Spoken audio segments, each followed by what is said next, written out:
ဆက်တင်ပြတဲ့နားဆောင်တွေမဆုံးခြင်းတော့ရဲ့ဒီပါစီတီတဲ့မတွေ့ရင်တော့ရဲ့ဒီပါစီတီ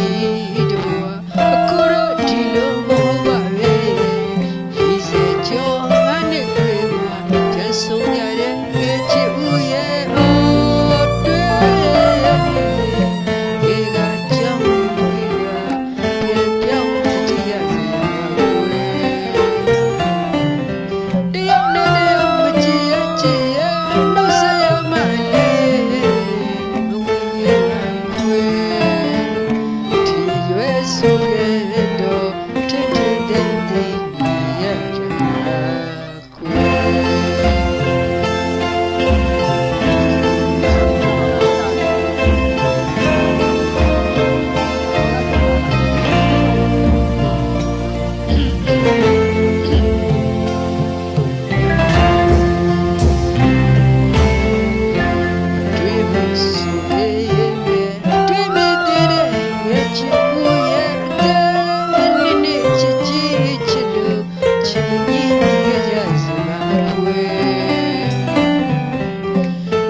Quê